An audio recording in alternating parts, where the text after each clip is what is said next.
Ordinarily, the Chief Justice should have called the IG to say thank you very much for promoting my officers.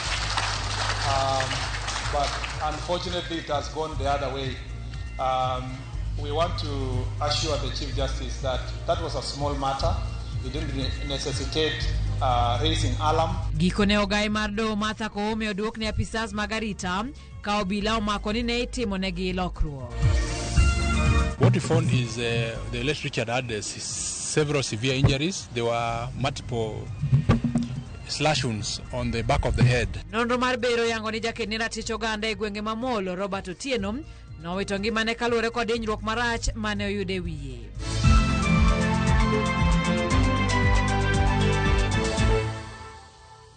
Tudri kodwa namba mar ote machuok ariyo adek auchiel nono bende yudwe mbui mar oganda achiel kachiel wantiere mbui mar Facebook yudwe achiel kachiel mbui mar Instagram bende nyalo toa kodwa mbui mar TikTok nyinga Simfrozo Kinda jaloko marwa en Elizabeth Otieno. Kawachako eni doho mamalo koro wito oko bura mane pingo chuga put mar jokanyo ma onego bed ni dayo dho commissioners manyien mag duol mochung'ne yiero mano IEBC. Okang' magoro kelo geno mar chugo IEBC mabedo semokerot kuom thuolo maromo higni 2 sani. Ma en kaluwore gi bura mane ochwal e nyim doho kod jal ma iluongo ni Boniface Njogu. To kaka jafwambo marwa Eric Owenga lero, apudno biro bedo kod thuolo mar ndalo 90 kendo mar tieko tije mar chugo e apisi IEBC manyien. IEBC is not functional. I urge those who are standing in the way of reconstituting IEBC to be able to see the bigger picture. Twake wichuogo IEBC osebedo dho oganda mapacho ka kum thuolo malach ka jopiny tamo kata gima ginyalo timo ewi IEBC. Kata kamano fungruok no mienjo tok doho mamalo ma Kiambu chiwo iro maliw bang' wito oko bura mane omaki kod Boniface Njogu mane pingo kaka put mar jochiko no ne onywandi. Aput mabende noting'o Dr. Nelson Makanda mane en jakom, Fatuma Saman, Jambetre Kokimuli, Evans Misati, Nicodemus Bore, Andrew Tanui, Caroline Kituku, kod ngire Adams Olo, kaachiel kod Linda Kome. Jang'ad buche Dola Chapkwony nolero ni neno onge malong'o manyiso ni aputno ne oting'o thoth oganda ma okedho ot achiel. E kwayo mare Njogu nolero ni ji 4 kuom jokanyo ne okedho ot achiel mabalo kod dwaro mar dho udi mamoko 42. To declare that the family list offense Articles 10 and 54 of the Constitution and statutory to quash the list are not merited on the available evidence, and consequently this petition is found to lack merit and is therefore dismissed. Each party shall bear its own costs. Chenro mar chugo IEBC bende nomokero tok duond bura mar National Liberal Party nopingo jokanyo e doho tok ywaruok wuokie ewi jal mane onego bed ni duond bura mar Wiper kod National Liberal Party chwalo. One case marwa pod nitiere Court of Appeal. To again be wagone jo Kenya erokamano nikech ka oken pressure ma jo Kenya noketo ne doho kendo noketo ne serikal masani mondo cases ne winj haraka sani de pod wan ni case de pokorumo. Kil Duncan Okach lero ni wach mar chugo IEBC onego chaki mapiyo kalore kod pek mantie gi sani. Kaka Kenya nitie sani to kaka ji osego koko kaka ji osewacho ni onego bed ni wabedo gi IEBC nikech ndalo modong' to tin. Ki paro Kriegler report no wacho ni ka wasetieko mana higni 2 onego bed ni wasebedo ready mondo wadhi wago ombulu bang' higni 5. But sani kirango sani to yudo ni pod waonge gi IEBC. To kirango ndalo modong' to tin kabisa.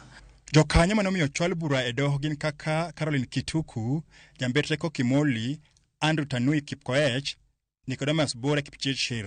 Jang'ad buche bende nowito oko bura mane ochwal kapingo jakanyo mar Azimio e apurno kowacho ni jater ywak ne okoso lero kaka Azimio ne okoluwo dwaro makare mar chwalo jakanyo margi. Omiyo ok wapar ni Ker William Ruto nyalo kawo chike lwete mondo endelea gi gazetting the new officials maga IEBC selection panel ka case marwa poko winji mong'adi.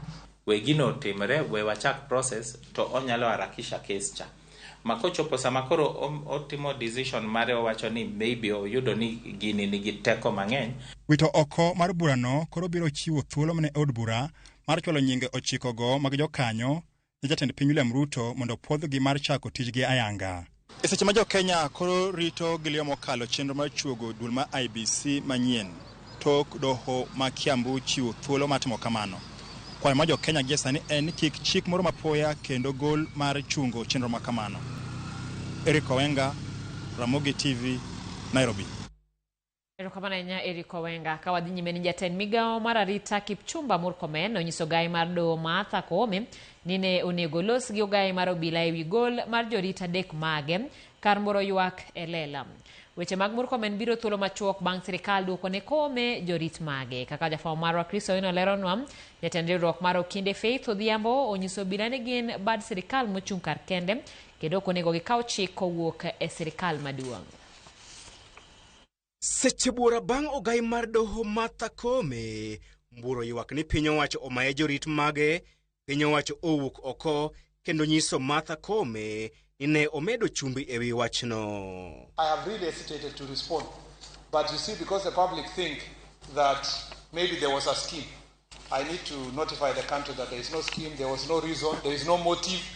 You just don't wake up one morning and say, I want to do this. It's just that the officers are extremely excited that they were going to be promoted. Now I don't know what will happen. Kaolos e gwenge makadho wadnam chumbi, jatend migao mar arita Kipchumba Murkomen onyiso Martha Koome ni mano ne en wach matin mane onyalo chomogo ogai mar obila Douglas Kanja kar goyo oporo kendo miyo piny mangima luoro ewi arita mare. Ordinarily, the Chief Justice should have called the IG to say thank you very much for promoting my officers. But unfortunately, it has gone the other way. We want to assure the Chief Justice that that was a small matter. It didn't necessitate raising alarm. People now think all over the world that there is a scheme somewhere to deny the Chief Justice security. Maonge wich kuot, Murkomen omedo thieno ni Martha Koome ok onego mbur ywak ewi arita mare nikech obila adek kende emane oter e tiegruok kuom obila duto 29 ma piny owacho omiye mar miye arita kod dalane. For the benefit of the country, even after the 3 officers were being sent for training, the Chief Justice was still going to remain with about 29 officers from different kind of guarding her home, being with her, the ones up to almost 7 drivers who are police officers, among others. And that misunderstanding did not require the kind of attention that was given yesterday in the media. Weche mag Murkomen kata kamano ose kod riwruok mar Okinde pacho kae LSK mane oparo ne bad migao mar obila nyaka ging'en gin bad sirikal mochung' kar kendgi kendo ok onego gikaw chik kowuok e sirikal mamalo. Jatend LSK Faith Odhiambo onyiso bad migao mar obila ni arita mar ogai mar doho en wach mapek ma ok onego ng'i e yo ma oyuothore kaka ne ging'iyo wach mar Martha Koome. This habit of the service operating as an appendage of the executive, giving undue credence to the superiority of the executive over the judiciary is an unacceptable relic. It is not lost on us nor the people of Kenya that the security of an office as crucial as that of the Chief Justice is not a casual matter that can be subjected to afterthoughts and lapses in the communication or coordination. LSK bende oparo ne sirikal ni bad migao mar doho ni rang'eny achiel kod sirikal maduong' kaachiel kod od bura mamalo kendo nyaka miye luor moromo. The mistaken perception that the judiciary is subordinate to the other arms of government is a historic bastardization of the principle of separation of powers, which must be deconstructed. Weche mag Murkomen biro thuolo machuok kende bang' riwruok mar joyal buche pacho kae yango ni sirikal oseduoko ne Martha Koome jorit mage tok kane gisechwalo ng'ur margi ne ogai mar obila kaachiel kod migao mar arita. Chris Owino, Ramogi TV, Nairobi. Jokanya sekta mar somo siro lwedo okang' manejaga budget Margaret Nyakang okawo matamo 10 counties mondo kik chiw bursaries ne jopuonjre ma ochando. Giyango ni pesa mathoth lale lwet jotelo seche ma ichiwe kaka bursary, gino momiyo gikwayo mondo nywand pesa go duto e agulu achiel kendo Auditor General otim nonro e wi omenda mosebedo kichiwo kaka bursary. To ka jafwambo marwa Joyce Oduor lero bende giseyo sirikal kuom deko chwalo omenda mar somo ne skunde. Seche ma piny Kenya riwore kod piny ngima e yango odiochieng' somo kawuono, jokanyo e sekta mar somo koro chwalo ng'ur margi e wi nengo mamalo mar somo e pachoka, gino ma osemiyo thoth jopuonjre mawuok e familia ma ochando ok nyal yudo somo maber, kendo giketo geno magi e bursaries ma jotelo chiwo. Jokanyogo mag somo mawuok e riwruok mar Elimu Bora Working Group, Kenya Devolution CSOs Working Group kod Kenya Human Rights Commission koro yango ni omenda ma ichiwo kaka bursaries tin ahinya, kendo jotelo moko tiyo kod bursaries kaka yor sero ombulu. The current framework makes education inaccessible for many students, particularly those from low-income families. This forces them to seek bursary support from politicians. Often, they receive meager amounts, such as 3,000 Kenya shillings, which barely cover a fraction of their actual expenses. And they issue these bursaries in the form that many people think it's their pocket money. I think they are using this to buy political capital for the next elections or just to be nice. Kuom mano, jokanyogo koro siro chik ma jaga budget ma pachoka Margaret Nyakango nogolo matamo 10 counties mondo kik chiw bursaries ne jopuonjre ma ochando kaluwore ni gikawo ting' ma winjo tim kod sirikal mamalo. Giyango ni omenda ma ichiwo kaka bursaries e pachoka onego nywan e agulu achiel. Serikali za counties zinapochukua zile kazi ambazo zimepewa national government zinanyima nafasi ya kuweza kuendeleza zile kazi ambazo wamepewa kama zile shule za chekechea na zile shule za TVET. Wakoni kikwangi katakoro ni bursary ni watimo nade waketo kanye. Wakao gigi waunga waketgi kamoro achiel mondo mi otergi school koro kik wachak bedo gi penjruok ni ere bursary. Bende gilieko ni omenda go ma jotelo chiwo kaka bursaries thothgi osebedo kalal, gino momiyo gikwayo Auditor General mondo tim nonro mar menyo kaka omenda go osebed ka ichiwo. Kuonde magiluwe yo magiluwono en yo mabor ma pes moko bende ng'ingore kendo lal e kindego. Auditor General otime nyanonro moro konywa ng'eyo ni to bursary ni osebedo kitiyo godo e yo machalo nade. Nikech samoro dipo ni kare osebedo kolal mang'eny. Osebedo mana ka o support lifestyles mag joma moko. E wi deko mar omenda ma sirikal owinjo ochwal ne skunde, riwruoge go koro seyo migawo mar somo kuom rem bedo gi ikruok makare e neno ni pesa ochopo ne skunde wang' sa, ka giwacho ni deko chwalo omenda go rocho chenro mag somo e thoth skunde mag piny owacho. Why must we wait until schools open and then we start giving reasons why monies have not been sent to schools? So I think it's a question of planning, it's a question of prioritization on how we want to apply resources throughout the financial year. And something that we really challenge the Ministry of Education to up its game. Koloso e kaunti ma Taita Taveta kawuono, jatend migawo mar somo Julius Migoso Gamba olero ni omenda bilion 19 osechwal ne skunde ma pachoka. We have managed to receive, I think, 19 billion out of the 48 billion. There was a further disbursement that was meant to be done today. I've been here the whole day. I've not found out whether it's been done.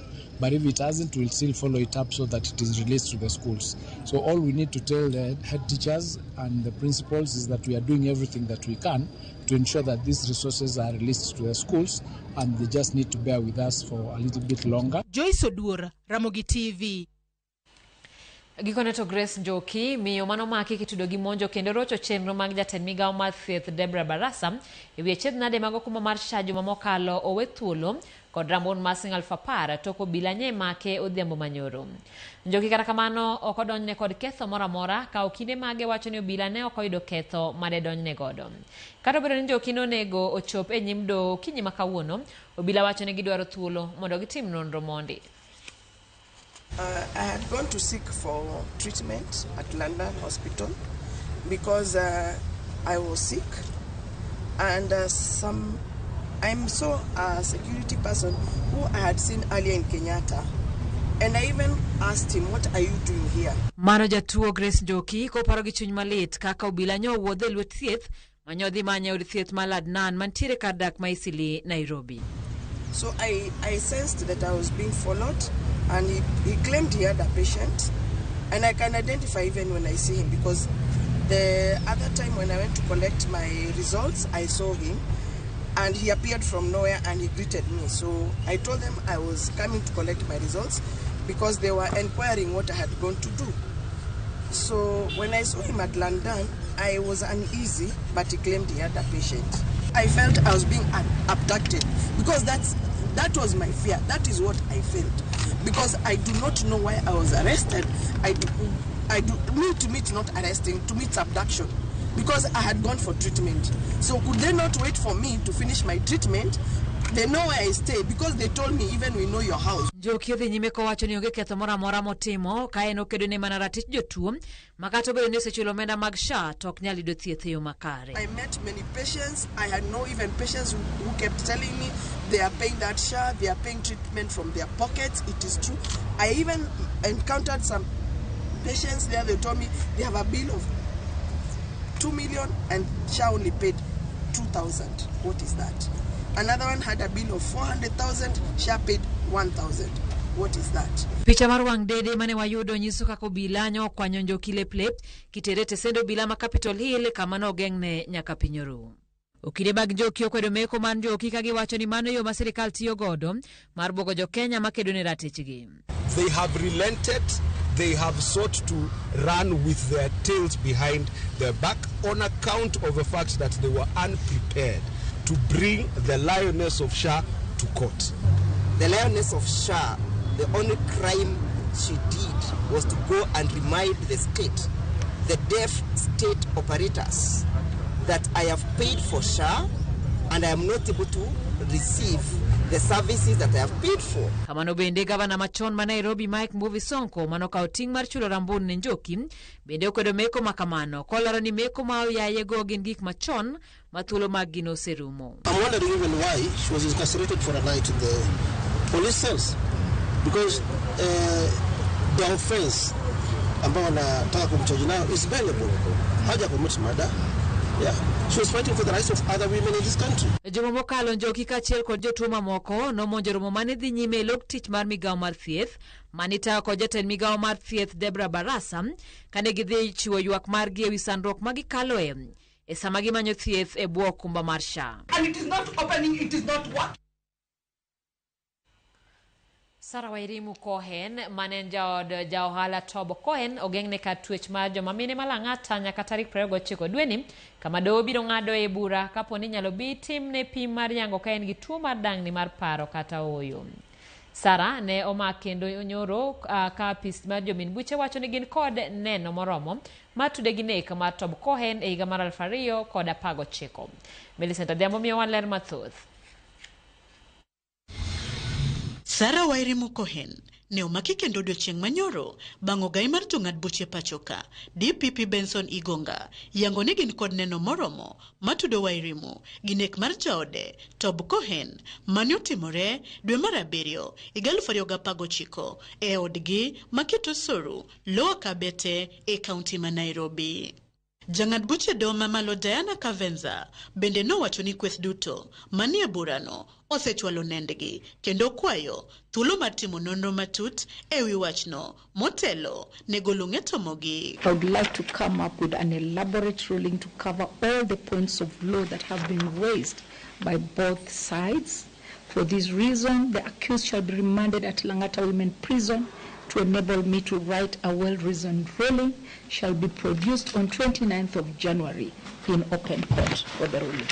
Apis jomin buche korka korgi kokalo kuom okil margi Vincent Monda to ne otielo mondo tim nonro mar dang'ni mar paro ne Sara Wairimu kapok otere nyim doho. Kata kamano, okil mar Wairimu nobalo gi parono kowacho ni apis jomin buche ne okolero matut gima omiyo nyaka pimo bongo Wairimu. In the circumstances, Your Honor will be requesting that the court do direct that the suspect undergoes mental assessment, and upon receipt of that report, we can then proceed to take plea. It is even double jeopardy to say that the accused again be taken through the rigors of another mental assessment.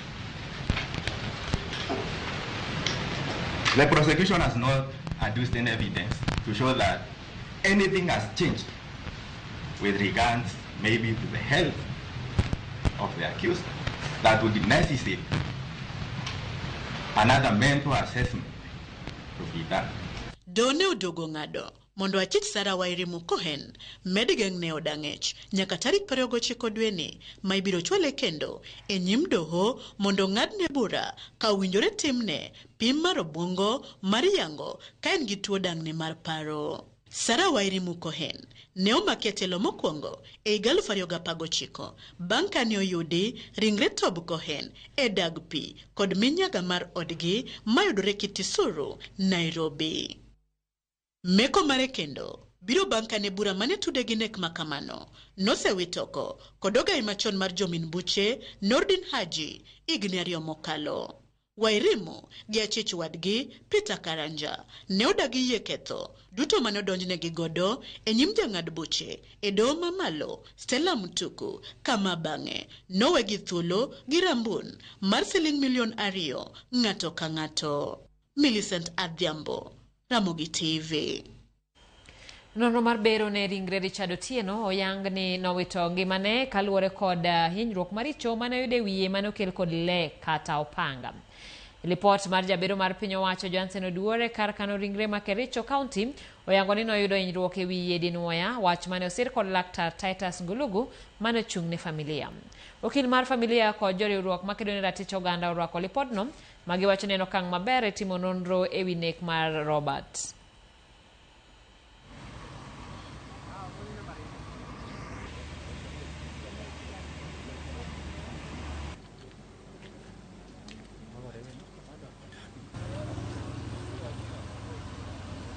What we found is the late Richard had several severe injuries. There were multiple slash wounds on the back of the head, which led to fracture of the skull and the extensive bleeding of the brain.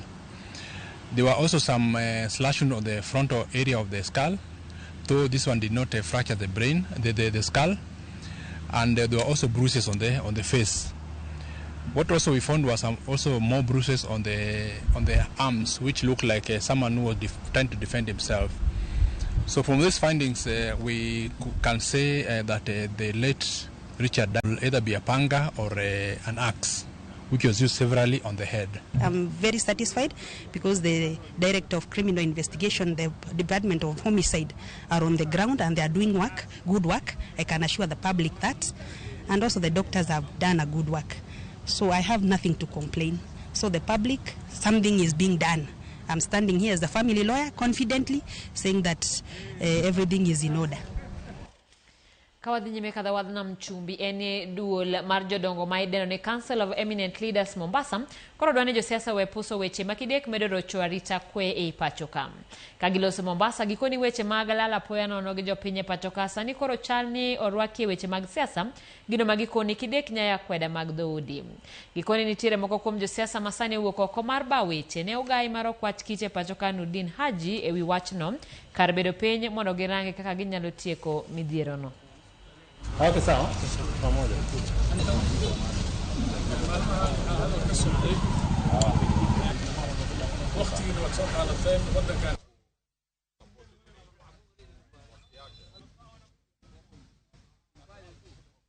Hatujafika 2027 sisi. Kwa nini tulete joto ili tukoseshwe zile service? Yani yale mambo ambazo zile ahadi zilitolewa ziwe watu washindwe kuzitekeleza kwa hoja ya kwamba hili fujo ambalo linaendeshwa. Kwa hivyo sisi tunalani hawa ambao wanataka kuleta ukabila katika kila jambo.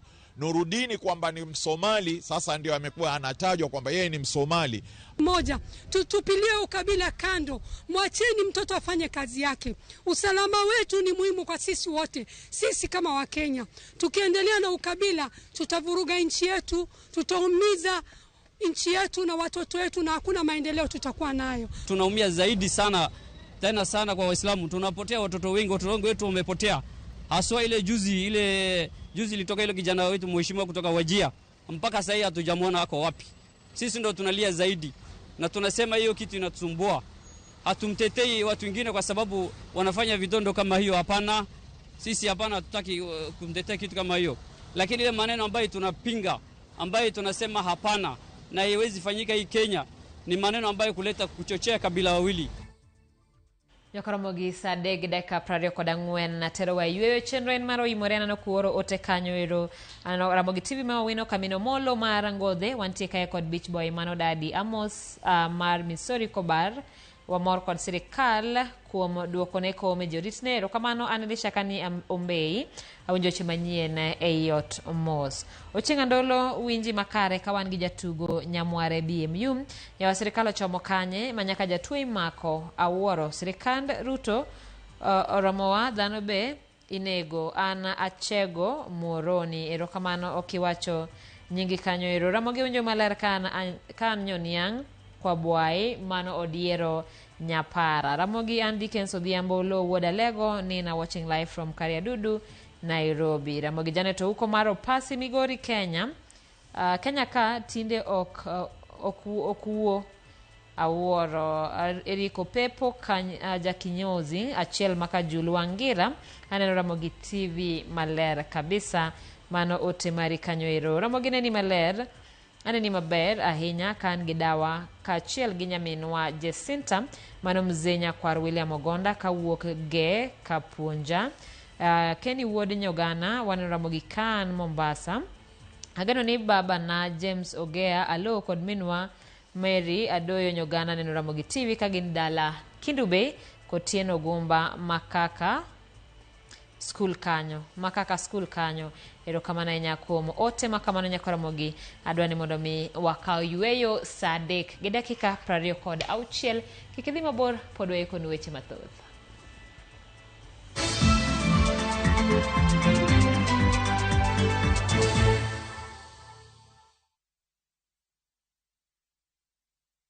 Introducing the Pasapata Referral Bonanza. Here's the deal. Share your unique referral link, get Mbogi yako ku sign up na place bets. Alafu, earn huge bonuses na cash prizes just like that. Yes! The more you refer, the more you earn. Now sisahau, we have exciting games that will win you millions in seconds. Unangoja? Win na Mbogi na patapata.com. Refer, earn, repeat. Not for persons under the age of 18. Authorized and regulated by BCLP license number 447.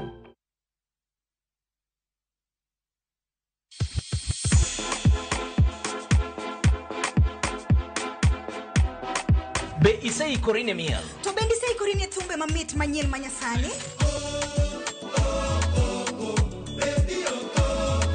Wakelo ni mixes malit kabisa kod miel manyasani. And of course ngeso kangeso nyakumwa Jonta Krista Ngwena nyaka sauchieza. Cheki melanin top imeweza.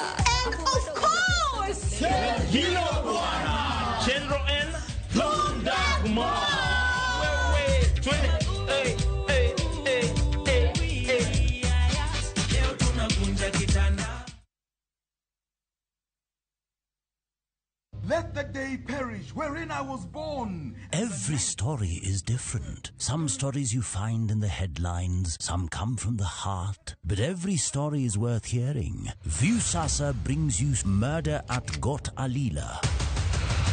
We unwrap the mystery behind Robert Ouko's death.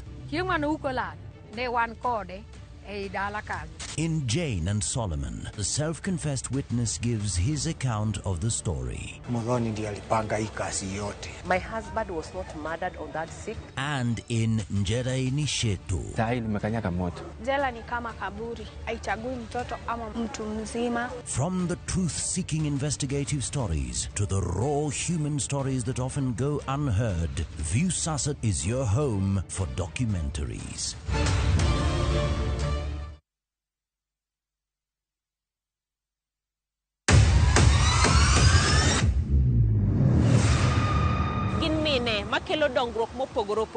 Don't speak on our issues as women. Let us be the one to speak. Kaka gikete ratil, familia koda tijegi. People's power! People's power! magitimo gisiso kod lony. As the woman representative of Homa Bay County, this nation is hungry and there is no question about it. Minegi nie telo. Gijiwo kendo gikelo lony mopogore opogore. Mentorship en gimoro ma important kabisa.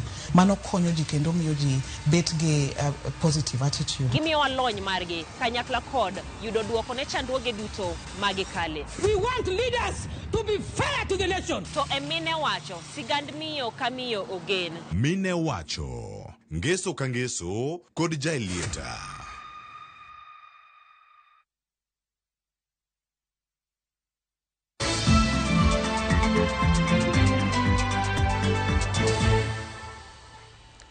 Machiegni wadhi e kaunti ma Kisumu kama obila ma Ahero e sub county Manyando osechako pedha mar manya chich moro mamiyo mane oyud kod karama oyud njaga manengo ne romo milion 1.2 e ode otieno manyoro. Achijno ma oyanga kaka Nancy Atieno ne obwodho e obadho mar obila ma opondo kata kamano nyawadgi mamiyo machielo to ne ondhi kendo lorne tesendo obila ma Ahero. County Commissioner ma Kisumu Benson Leparmojo mane loso kod jofwambo e oda chichno wacho ni gin kod geno ni dhi yude machwale e doho. Ne ogoero kamano ne jopiny kuom yango ne obila gima osebedo katimore odno ma chichna chijego kanoga e nyasore kapok otergi e chiro. Yesterday we were trying to look for a search warrant, but I think because of time we were unable to obtain it in good time. But luckily now they already opened the house and our officers gained entry, and in the house now they were able to net a haul of bang. We have 454 rolls, the large ones. For the sticks we have 81 of them, brooms 15, raw bang is 3 kilograms, Risla packets, could be tablets, about 100 of them. That is 100 times 50 packets. There are also something else called with top white, 3 packets. It's 50 by 90 boxes. There's also 1 packet of Supermatch, which is a cigarette, which is a contraband. We are yet to arrest the main suspect, a lady by the name Nancy Atieno. But the one that came, it was held in the house. Is already in the police custody, and our officers have commenced the investigation and will take appropriate action to the tail end of the case. Riwruok ma jopuonj ma pacho ka bade mabondo kwedo tim moro masani osieko ma jonyuol monjo kendo riembo e tich jotend skunde gwenge makono ka giwacho ni tim makama nyaka koro rum. Joja Juang ma en jagoro maduong' mar NAT bade mabondo wacho ni mano ok yo maber minyalo tiego ng'ur ma jonyuol ni godo, kowacho ni jonyuol kaachiel gi tend skunde onego many yore makare mar chwalo ywak gine jok mowinjore ponono ne gin gi pek moro amora e skundegi. Ajongo medo ni gwenge mabondo sani gin gi nok mar jotend skunde ma ok ber ka jatend skul riembo e tich iwegi ewi giminyalo losi. Jakom riwruogno Isaiah Okeyo mano wacho ni timbego nyalo kelo luoro kata ne jotend skunde manyien ma ibiro kele skundego bang' ka giseriembo mano telo ne kuondego sani. Ne ni mano yo maber monego ti godo. Nitie yore mang'eny minyalo luw kata ka nitie wach to ji bet piny to wacho. Yo maber en kawo thuolo mondo idhi one jobod nyalo kawo thuolo gidhi gine ng'ama iluongo ni CSO. CSO ni motelo ni zone magwa.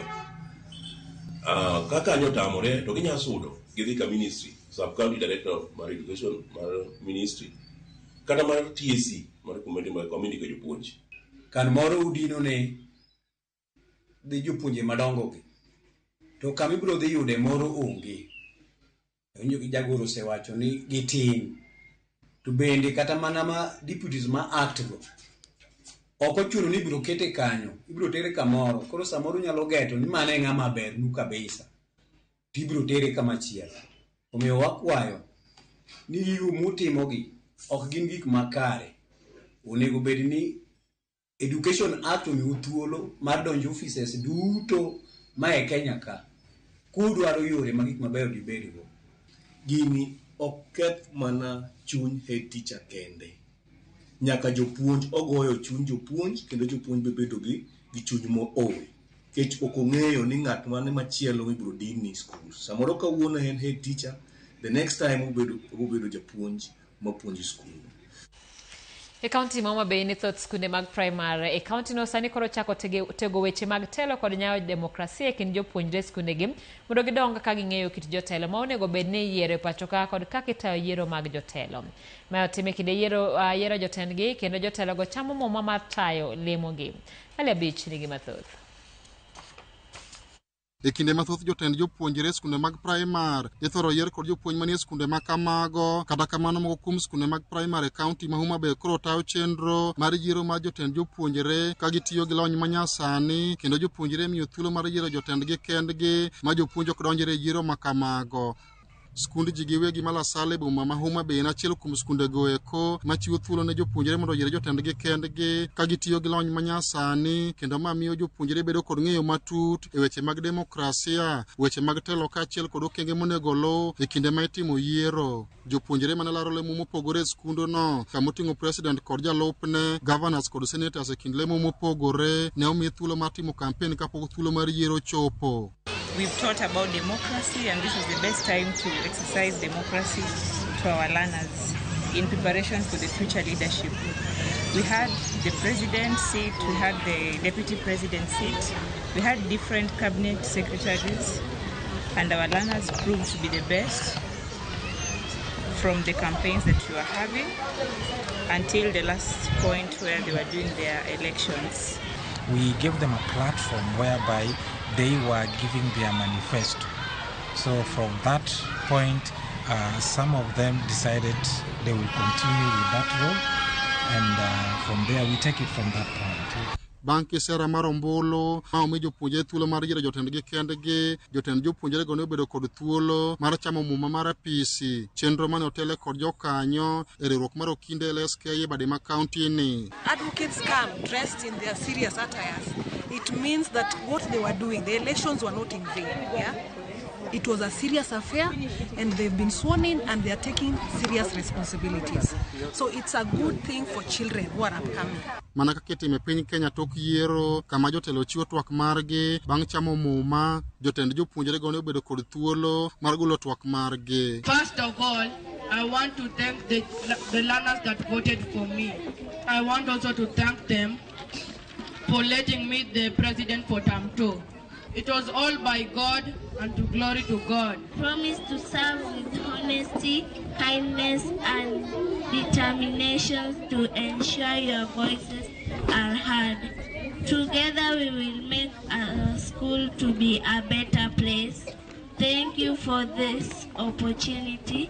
Jonyuol wacho ni chenro ma kamano miyo nyithindo bedo kod ng'eyo weche mag yiero kod miyo gi mijing'o mar biro bedo jotelo kinde mabiro. Ne en gima ber mane skul oloso ne nyithindo, kendo en gima biro miyo nyithindo neno kata ka giwuok e skul kata ka gidongo, gineno kaka ji nyalo bedo ka giyiero kuonde ma ginyalo tele ne jowetegi.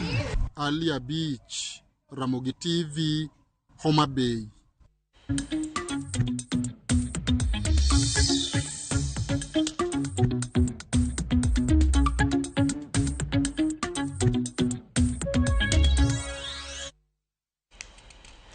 Emesa maro weche mag ohala ni kuom udi maromo 7,600 ma otudi kod pi maler kod kambi mar keyo pi ma Migori Water and Sanitation Company e kaunti ma Migori mana maromo ute 2,500 kende ema osebedo ka chulo pi.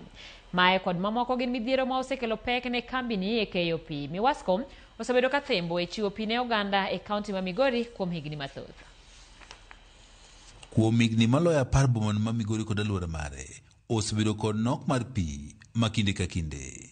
Lipot manogol kod board mang'iyo wechego mag pi ma ong'ere kaka Water Service Regulatory Board kata WASREB e higa mar 2013 ne oketo kambini mar keyo pi e kaunti ma Migori mong'ere kaka Miwasko kaka achiel kuom kembego mag pi mag piny owacho moko osebedo katimo maber e yorego mag keyo pi. Miwasko ne oketo thuolo mar 77 kuom kembe keyo pi duto e piny Kenya mangima maromo 89. Rem mar keyo pi makare kod kambini yando situdi kod midhieche mathoth ma oting'o yo mane ogergo pini kaka ilero kod jatend tije manyien mar kambini Sam Nyandiga.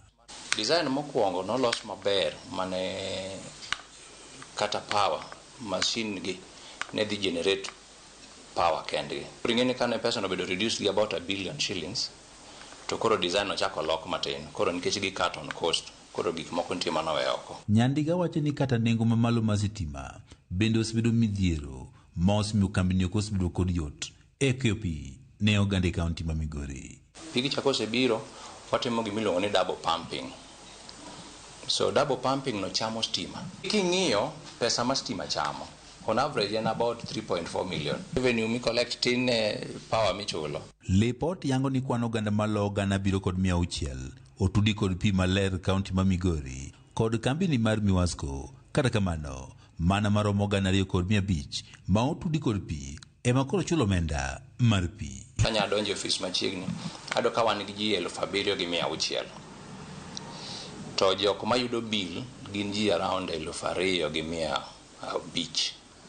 Koro teni about ji 5,000 ka pod wamanyogi ka gin nyawawa koso gin ji ma yudo pi. Higa moka lokruok mathoth ni okete kambini mar Miwasco ma oting'o keto jatatije manyien mar kambini. Penjo maduong' en ni to bende koro geno nitiere ni lokruok dhi miyo koro oganda koro yud pi makare e kinde duto. As it is now, this is new management. Governor is very committed to support Miwasco. One very motivated jotich sani are ready to work gin mondo gitiyo maber. Miwasco will change. Jatatije mar kambini mar Miwasco Sam Nyandiga wacho ni goyo pi kod teko mar chieng' gin mokum gigoeko magidhi kete tim mar konyo duoko piny nengo mar stima magitiyo godo e gopi sani. Chielo madwano wabwa tim wasekwayo county government ni kagiyie to giketnwa sola. Loko nengo mar pi bende ong'ere kaka water tariff e kinde machuok mobiro gin mokum bende koro ten kambi mar Miwasco wacho ni koro dhi konyo reso kambini mondo koro ti makare. Wasechiwo proposal kaka wadwani mondo gik moko bed charged. So wadwaro approval and input, and then we will also subject it to public participation. Ti kuonde moko ma okwa focus ga ahinya kaka company machalo exhauster. Kidonje kambi kayudo ka wan gi loche madongo manyalo konyo exhaustion, nitie tariff monego bed wachajo kanyo. Kambi mar Miwasco osebiro ka wito pi mathoth e atamalo 47 e yor kuo kaachiel kod mamoko. Ka in gi tank wa main 5 million liters, onegi ng'e ni 5 million liters ni te iuse. So the easiest way mar ng'eyo ni you are losing is to calculate the amount of water ma in go malo kuro. Koro ne wabed gi master meter. Kana donjo kodo ka master meter makanyo, achiel noko keti achiel okethore. Koro one of the things we want to do as a matter of urgency is to put a master meter. Nok mar pi ok osebedo mana midhiero ma jodak ma Migori, to kata kamano jodagego ma opogore ma oting'o mago mag nyatike bende pod oganda ywago nok mar pi. Moko kuom gwenge pod oganda wuotho ndalo mathoth kadhi manyo pi e aoche kaachiel kod nam Lolwe e kaunti ma Migori. Piny owacho mar kaunti ma Migori e kinde mokalo ne oketo singo ne gidhi neno ni koro dala ka dala ok obedo mabor kod pi e onda maromo mita 500 ka bende mae pod oganda e kaunti ma Migori rito mondo koro singo ne koro ketie tim. Juma, Ramogi TV, Migori. Kawawuok e lipot mar Juma wadhi nyime kama riwruok mar jondik GTJ FKE ogolo luoro ewi kaka piny owacho jondik GTJ ewi ng'ado gi osuru mamalo. Kaluwore kod FKE, kwan mamalo mar osuru ma sirikal juogo jotije okalo mano ma chiko yie. E kinde mane gichwalo lipodgi ewi uchumi ma pacho ka, gimedo ni jotije malo 5,000 osewito tijegi kochakore higa mar 2022 tok thoth kembe lor kaluwore kod lwasi mapek mar ohala e pacho ka. Jacqueline Mugo mar FKE kamano bende oseyo piny owacho kuom koso chulo gope mag kembe gino momedo hinyogi kendo miyogi lwar. What is the statement to the government? 57 of our members have declared redundancies over the last 3 years, and 20 we have a breakdown of that. In 2024, we had 20 companies declaring redundancies. In 2026, it was 11, and in 2022, the remaining. Out of this, from our membership, some 5,500 employees were affected, specifically 5,000 567. The law says that an employer should ensure that the employee takes home at least 1/3 of their earnings as net take-home pay, which then helps you run your family, your life, and meet your personal obligations. Shelton Shitoko majari mnyamburko matingo jowuoth e boma ma Nairobi obedo jaloch mar omenda maromo nus milion kokalo kuom tugo mar aviator.com e campaign mideno ni Vuka Januari na Aviator. Loch mare koro nyiso ni kata obedo ni dwe mar Januari tek kamano, pod onyalo bedo gi hawi mokalo e aviator.com mane bwo kambi mar shabiki.com. Shitoko ma en jadak mar Waraka e boma ma Nairobi koro nyalo buonjo nikech dwe mar Januari mosebedo kaketo ngima jopiny kama tek koro kelo ne yweyo mok nyal pim gi gimoro amora. Wale marafiki zangu wenye ako karibu wenye wanajua na wahimiza pia waingie Shabiki, waendelee kucheza pia wakati wao wanaweza fika, wanaweza angukia kitu kubwa pia. Shitoko ma jahigni 28 ok en wendo e tugo mar Aviator gi Shabiki. E dwe mar adek 2023 nobedo jaloch mar siling 200,000 kokalo kuom tugo mar Peperusha Aviator, kendo noyudo thuolo makende mar fuyo e wi yamo gi ndek kalapapla elo shabiki.com. Loch manyien ni en ranyisi makende ni ng'ama manyo ok ol, to kapono ol to mano seyudo gimodwaro. Last time kwenda kwa Chopper niliona ilikuwa best. Hata kwanza nilikuwa nafikiria leo pia ni kwenda kwa Chopper tena. So next time pia mkieka kitu turudi huko penye tulienda last time. Shitoko yango ni en gi cheno makare matiyo gomendago kosingo madonja kanyo mongirore mar shabiki.com. Kidonje tugo mar Aviator e shabiki.com in gi thuolo makare maloyo omenda makore lach, kendo nitie joloch bang' sa ka sa e kind sa 3 okinyi gi sa 12 odhiambo. Joloch ariyo moloyo omenda ma kwan gi ni malo mogik ibiro mi siling milion 1, ka moro biro yudo nus milion tich adek kod Jumapil juma ka juma. Kuna furaha sana hiyo pesa venye nimepata. Najua kuna vitu moja mbili naenda kumalizia zenye nilikuwa nimeanzisha. So venye nimepata hii pia kuna zingine zilikuwa zinaendelea, so I think zinaenda kumalizika zote pamoja, na nitazidi kutafuta pesa ingine na muendelee kuweka promotions mingi. Kampen mar Vuka Januari miyo jo Kenya thuolo mar duoko piny pek mikelo gi dwe mar Januari kaponi gilocho. Tugo mar Aviator yudore e mbui mong'ere kaka shabiki.com. Tuge yot, piyo kendo loch en kanyo. Ne mathoth limbui mar www.shabiki.com.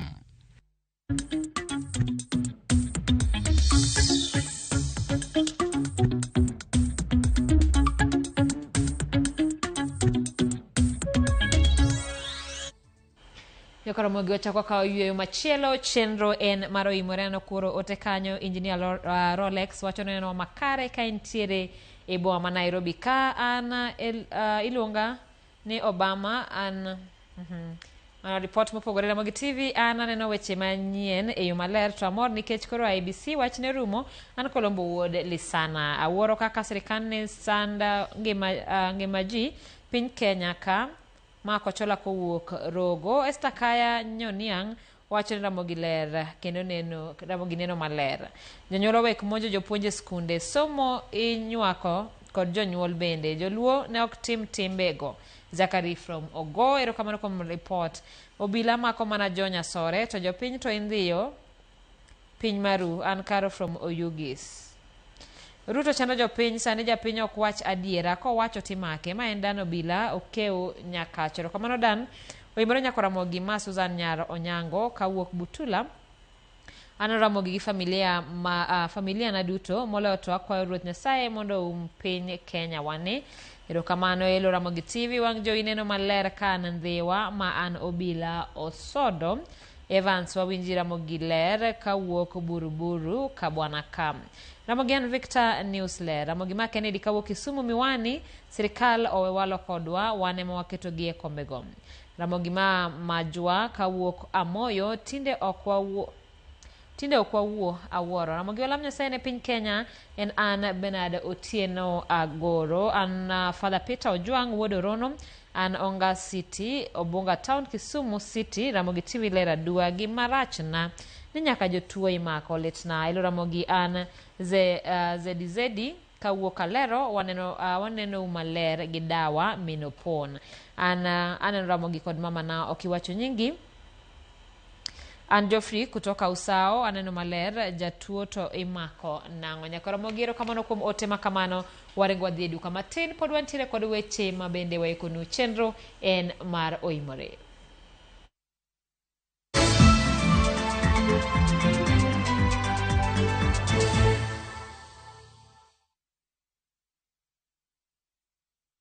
Craving an unforgettable African adventure? With View Travel, discover the magic of Africa. Explore Cape Town's beaches, trek Uganda's lush rainforests, marvel at Rwanda's beauty, explore Tanzania's wildlife, unwind in Zanzibar's paradise, cruise Egypt's timeless Nile, or dive into Morocco's vibrant culture. Perfect for leisure, business, school trips, or romance. We craft journeys as unique as you. Tembea Africa na View Travel. Visit viewtravel.com or call and WhatsApp 0703-254-254. View Travel. Dream, explore, discover.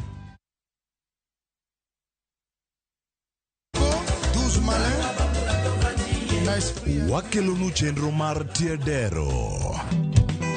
Citizen Kenya, Freddy Afune Papa. Kama yude mor mar wende mag rumba kokelni kod Ninja the Entertainer kod DJ Smollett en miel gi wer motimo Cathedral. Eye kanyo bende wakeloni jangolo mar juma. Chieng' Ngeso ka Ngeso chakre sa 11:30 odhiambo nyaka sa 1 otieno mana e Ramogi TV en mor mochwere.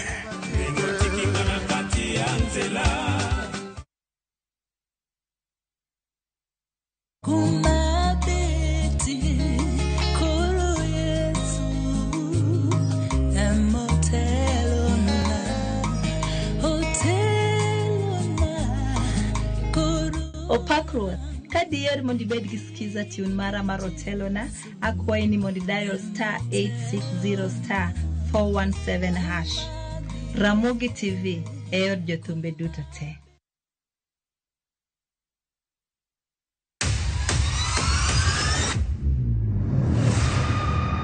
Mine makelo dongruok mopogore opogore. Don't speak on our issues as women. Let us be the one to speak. Kaka gikete ratil, familia kod tijegi. People's power! People's power! Magitimo gisiso kod lony. As the woman representative of Homa Bay County, this nation is hungry and there is no question about it. Minegi nietelo. Gijiwo kendo gikelo lony mopogore opogore. Mentorship en gimoro ma important kabisa.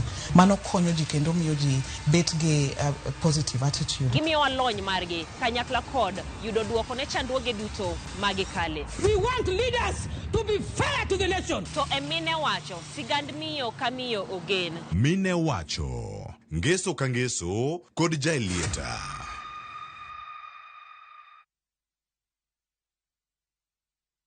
Nyakwa Ramogi, Kenya Eratil. Raila has a space to say what Gima Jakom Dwawacho. The opposition nothing nyake Supreme Court ngewe abatieki. Oliet Nyakwa Ramogi. Bitch be afota Jumapil ka Jumapil. Ana chungo mama Ratil kadel war piny. Ka adwani wa discuss kaka Kenya dhi. Winj twak mago Ratil piny. One was gore no opposition. One was gore no opposition 50 years. Mayo kiparka kele wich bar moro UDA onge kama pose donje adoni penja bati koso donje kona mane Sachiel gi nus otieno siasa mar piny Kenya en siasa koso dongruok kai kelo ni kod George Bati kik bai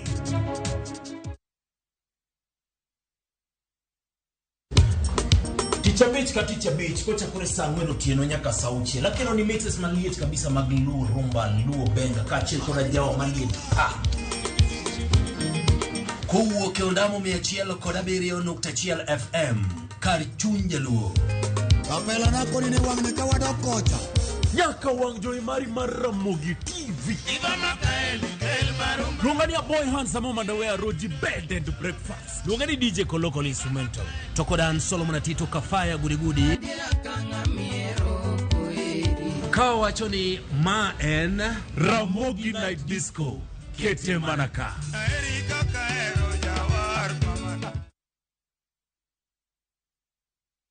Baba shuka leo Nyasaye ber kendo romo adenda Wagweli mondi bed kodwa Jumapil ka Jumapil Duog chunyi kendo erit chunyi Paro mora minyalo bedo godo machando pachi ma ok ni kare keti embele Yesu Roda Nyarko Kitmo Ben Otiende kod the Chualist Won Ken the DJ Tayo ni chenro makelo ni wach maloko ngima Injili kalo Kochakore sa 12 okinyi Manera Mugi TV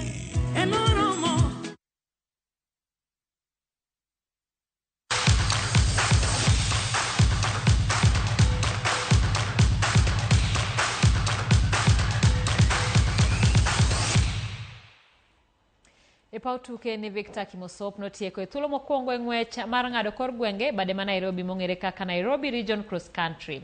Piem makamano no tim Nairobi West Prison Grounds. Lydia Nyasiekera nobedo jaloch korka joma mine kana oluwe gi Jacinta Kamau kod Njoki Ndung'u. Korka rowere manie bwo higni 18 Silas Senchura nobedo jaloch kana oluwe gi Charles Mbugwa. Jakom mar AK bade ma Nairobi Barnabas Korir owacho ni piem makamano omiyo gi ikruok makare motel ne piem maduong' mar Kenya mangima.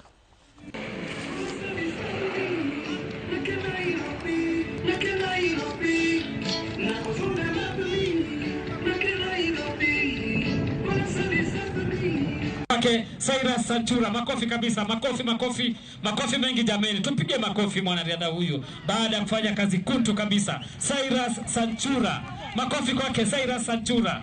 Cyrus Sanchura ndiye bingwa wa mwaka huu. Hajakuwa ngumu but course si mzuri sana, but nimeng'ang'ana, nilianza kutoka nyuma na sikuwa najua kama nitabeba hii game. Mipango ya huu mwaka ni vile nimekimbia vizuri, nilikuwa natarajia kwenda nationals na nikiweka team tasikia vizuri, na mipango yangu ni kuendelea kutrain ili nianze kuprepare race zenye ziko mbele yangu. Called the label, one of the two in Africa, and it has shown the success that it has had in the past years. We have had some of the top athletes in the world coming to Nairobi. So this is part of the programs the Federation has started, and as a chairman of Nairobi region, I don't want to be left out because I want my team to do well. Although I work with at least Kenya, I want to make sure that my region. Team rugby mar Kenya Shujaa ogole tuke maga Part 7 main cup mano timore Australia kawuono. Kenya no kuongo lo e tugo mokwongo gi New Zealand e tugo mano bedo gokinyi. E tugo mar ariyo Fiji no leo Kenya 21-14. Maeri en kato no bedo ni Kenya e mano kuongo lo 14-0. Fiji no leo tries adek gi conversion adek eka Kenya olo ariyo. Kenya led out by Georgia. Oro takes it in the heavy traffic. It's still over there. Still Kenya ball. A little chip in now. Fiji, yeah. Did he get back there? We'll have to. Who knows what will happen?